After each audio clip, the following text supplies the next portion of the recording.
Hello Dairy Today viewers, from the Stuart Peterson Advisory Team. Here's your Dairy Week in Review, recapping the week of April 20th, 2012.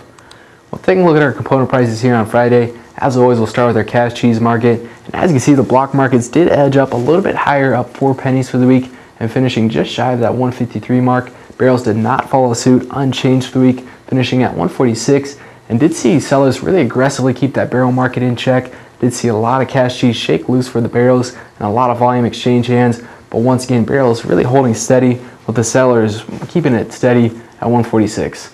Blocks did see a different story there. Buyers really stepped in that driver's seat and bid things higher where the sellers remained on the sidelines. So we'll keep an eye on that spread between blocks and barrels, almost reaching 7 cents with blocks at a premium. See if we get back into that historical range of about 2 to 3 cents with either blocks falling behind or barrels playing a little bit of catch up there. Looking at the butter market, did slide a little bit down 1 1/4 cent for the week, finishing just above 141. And also finishing it with the powders, the May dry whey contract up just a touch, finishing at 51.5, and the May non-fat dry milk was down, also just a touch, finishing just below that 123 mark. Now taking a look at our class 3 milk price this week, and as you can see, some very sharp losses really across the board here. Only exception was May in that second month slot, did remain unscathed for the week, but really the number one culprit for these sharp losses, with blocks edging up higher and barrels holding steady. The market wasn't convinced, with barrels not following suit, not following that block market, that there's going to be more optimism for the second half of the year. So we did see a lot of this premium really dry up and erode there. As you see, sharp losses across the board. We'll go to our front month contract, April, down 3 cents a week. And once again, our second month contract edging higher, remained unscathed, and got back above that $15 level, finishing at $15.15. But past there, once again, sharp losses. June down 40, July hit the hardest, down 50, and then also following suit for August, September, down 45 and 17. Now flipping over the charts to take a look at the monthly block barrel average cheese price with a few key takeaways. And the first thing to point out, once again, each one of these candlesticks does represent a month's worth of trade. So we'll start with how we're sitting in the month of April with about 1 more week of trading left. And as you can see, a small green candlestick there that does represent gains of just about 2 cents. So good to see that with 1 more week of trading. And just looking back, you can see the losing streak we've been on since going back to November of 2011.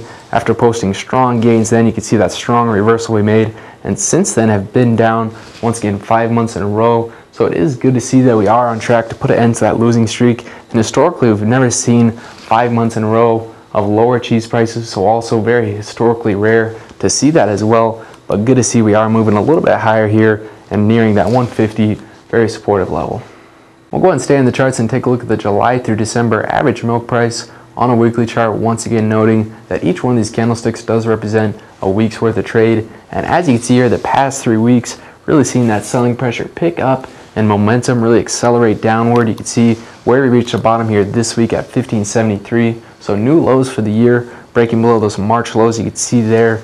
So clearing those and once again finding a bottom just above 1570. And really seeing a few things take place there. We do know in a bear market the nearby months are hit the hardest, which we certainly have seen here for April, May, and June. And the deferred months really could hold some premium with more market optimism in the long run. But we are seeing really that optimism come off the table and this premium once again starting to erode.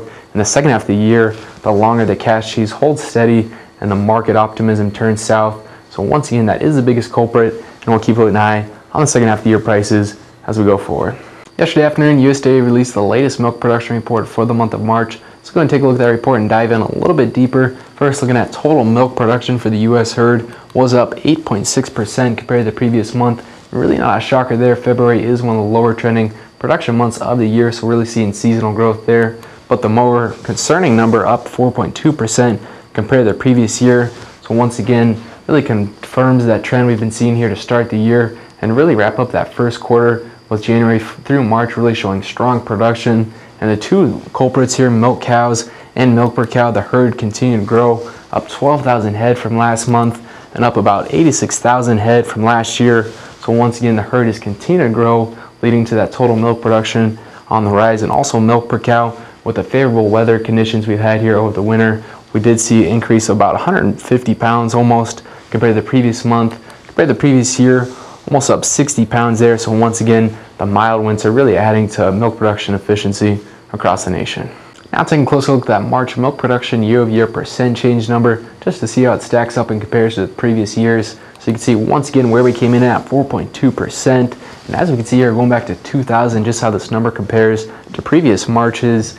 And noting this red center line does represent 0% growth. So the center line, you can see there's only been a few exceptions where we did dip into negative territory. 2001 being one of those exceptions, also 2004 as well. And overall, once again, comparing this 4.2%, you can see it is the highest we've seen here since going back to 2006. So it does definitely wave a red flag. Also noting this stair step higher here, an upward trajectory we've seen since 2009. You can see steadily creeping higher here, and the strong jump up we've had once again coming in at 4.2%. So continue to keep an eye on this trend as we move forward. We did have two other key reports released here on Friday to close the week out. So we'll take a look at both those reports. Looking at the March cold storage report and also the March livestock slaughter report. We'll start with total cheese and cold storage. Did see gains compared to the previous month, up 2.0%. Did see actually decline that same amount, down 2% year over year. So a little bit of a mixed picture there, but once again, realizing the more important number is that year over year decline of about 2%, showing us that demand continues to hold strong. Also looking at butter, did see a different story there. Did see month over month gains of about 2.6% and strong year over year gains of about 46%. Now turning to the March livestock slaughter report, and really supportive numbers here. Total head slaughter for the month of March came in at 278,000 head, and for the month of March, that is the highest number we've seen since going back to 1993. And overall, for any month, it is the highest month since going back to January 2009. So very supportive here. Compared to the previous month, was up 17,000 head, and compared to the previous year, up 10,000 head as well. And to next week, a few things to keep on your radar. The first one being as we look at the cash cheese market. Are we building momentum? You can see that question mark there, and that certainly applies if we do hold steady and even move a little bit higher next week. For the month of April, we will post once again the first monthly gain since going back to October of 2011. So we do know the market is very oversold and due for a bounce. The question is, when will that come around? Also looking at the number of key reports that we've had from both the supply and demand side of the equation. We've had a number of them out this past week, so the market really needs some time to digest this, as do we, so we'll see how that affects us as we go forward. Also, another report coming out next week, the February commercial disappearance report, out Tuesday, April 24th. As always, thanks for watching. We'll see you next time.